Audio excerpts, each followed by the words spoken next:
अस्सलाम वालेकुम बच्चों, आज हमने बायोलॉजी क्लास 9th न्यूट्रिशन वाला चैप्टर स्टार्ट किया हुआ है। आज की जो प्रेजेंटेशन है, आज हमने फामाइन के बारे में पढ़ना है, जिसको हम कहत साली का नाम देते हैं। अब देखना है कि मेल न्यूट्रिशन के जो मेजर काज हैं वो एक फामीन है। फामीन के अंदर क्या है? कहत साली है। अब the major cause of malnutrition अगर इसकी डेफिनेशन करें या इसको डिफ़ाइन करें आसान अल्फाज में कि फामाइन कंडीशन क्या है किसी बच्चों इलाके के अंदर, जब खुराक जो है वो ज़रूरत से कम हो या ज़रूरत के मुताबिक भी ना मिले, तो इस कंडीशन को क्या कहेंगे? फैमीन या कहत साली। यानी कि जिस इलाके के अंदर जो पॉपुलेशन रह रही है उस पॉपुलेशन को अगर ज़रूरत के मुताबिक डाइट नहीं मिलती, खुराक नहीं मिलती, तो ये क्या कंडीशन है? फैमीन। अब सबसे पहले फैमीन की ये दो इलाके मुतासर हुए, दो कंट्रीज़ मुतासर हुए, उनका जिक्र करेंगे। उसके बाद देखेंगे कि जो फैमीन है इसकी वजूहात क्या हैं। जो कहत साली है, खुराक मिलती नहीं है किसी इलाके के अंदर लोगों को ज़रूरत के मुताबिक भी, उसकी काजेज़ क्या हैं। सबसे पहले बच्चों, जो बहुत बड़े फमीन गुजरे हैं वो 1983 में एथोपियन, जो कि बर-ए-आज़म अफ्रीका का एक कंट्री है, गरीब मुल्क है, यहाँ पे कहत साली हुई, जिसमें 1983 से 85 तक 2 साल तक कहत साली की कैफियत रही और ख़ुराक जो है वहाँ पे जो है वो ज़रूरत की भी ना पूरी कर सकी, जिसकी वजह से बहुत से लोग यहाँ से नकलो मकानी उन्होंने की और बहुत से लोग जो हैं वो कुछ बीमारियों का शिकार हुए या कुछ मारे गए। इसके अलावा बच्चों, सोवियत यूनियन ने जब नॉर्थ कोरिया का साथ छोड़ा या इनकी जो इकोनॉमिक पॉलिसीज़ थी, उन पॉलिसीज़ के फेलियर की वजह से नॉर्थ कोरिया के अंदर 1990 के अंदर जो था वो फामीन कंडीशन हुई और वहाँ पर भी बहुत से लोग जो थे उनको फाका की नौबत आ पहुँची और उन्होंने फाका की ज़िंदगी गुजारी। तो बच्चों, ये मेजर कंट्रीज़ के बारे में मैंने आपको बताया, यहाँ पे फामीन की कंडीशन हो चुकी हैं। अब हमने देखना यह है कि फामीन कंडीशन की वजूहात क्या है, यानी फामीन कंडीशन कैसे काज होती है। यानी किसी जगह पे एक फाका या कहत साली आ गई है तो उसकी वजह क्या है।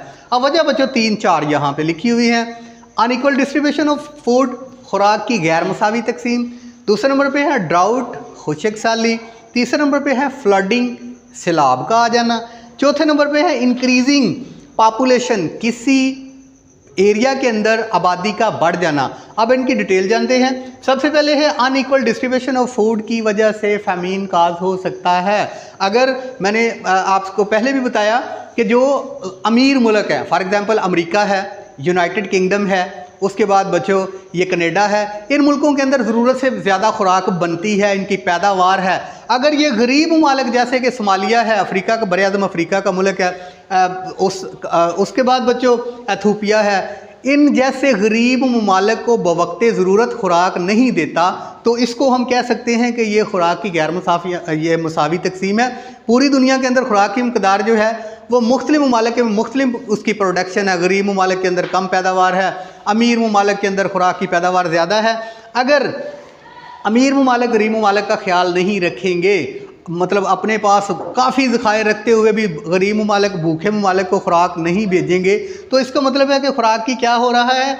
अनइक्वल डिस्ट्रीब्यूशन हो रही है। जब खुराक की अनइक्वल डिस्ट्रीब्यूशन होगी तो क्या काज होगी? फैमीन, कहत। उसके बाद बच्चों दूसरे नंबर पे ड्राउट, खुशक साली। अब किसी पार्टिकुलर एरिया के अंदर बहुत ज़्यादा देर तक बारिश ही नहीं होती, ठीक है। और जब बारिश नहीं होती तो क्या होगा? वहाँ पर ज़मीन जो है वो सैराब नहीं होगी। अगर ज़मीन सैराब नहीं होगी तो फसलें बोई जा सकती हैं? फसलें बोएंगी तो उगेंगी नहीं, ठीक है। अगर फसलें नहीं उगेंगी तो वहाँ पर खुराक ही नहीं होगी। खुराक में क्या? चावल है, गंदम है, बाकी जो आप चीज़ें उगाते हैं, अनाज है, ठीक है, सब्जियां उगाते हैं। अगर वहाँ पे खुशक साली है तो कुछ नहीं उगेगा, नतीजतन क्या होगा? वहाँ पे फैमीन, वहाँ पे कहत साली की कैफियत होगी और वहाँ पे कोई खुराक नहीं मिलेगी। अब दूसरी कंडीशन होगी। तीसरी कंडीशन है जी फ्लडिंग।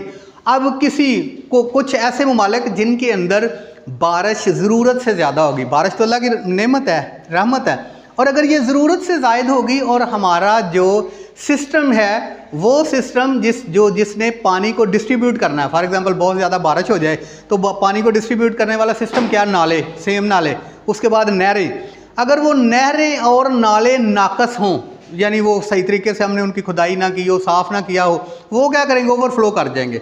ओवरफ्लो क्या करेंगे? यानी उनके बंद टूट जाएंगे, ऊपर से पानी बहुत ज़्यादा हो जाएगा, वो आपकी मतलब जो ज़मीनें होंगी उनको सैराब कर देगा। ज़मीनों में ज़्यादा देर तक खड़ा रहेगा, मतलब 2, 4, 5, 10 दिन तक ज़मीनों फसलों से भी ऊपर ज़्यादा गुजर जाएगी और जो आपकी फसलें हैं वो तबाह हो जाएंगी, ठीक है। और फिर वो सीज़न ही फसल का ख़त्म हो जाएगा। जब वो इस तरह फसल तबाह हो गई तो सीज़न फसल का ख़त्म हुआ, और जब फसल का सीज़न ख़त्म हुआ तो वो फसल ही अवेलेबल नहीं होगी। नतीजतन क्या कंडीशन काज होगी? फ़मीन, कहत साली।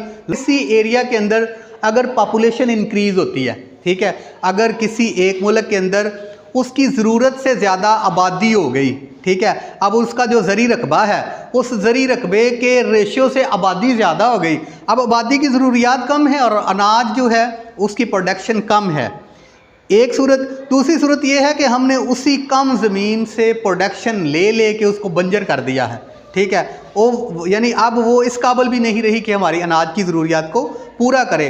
तब भी बच्चों क्या काज हो सकता है? फ़मीन, ठीक है। इस शॉर्ट लेक्चर के अंदर हमने क्या पढ़ा?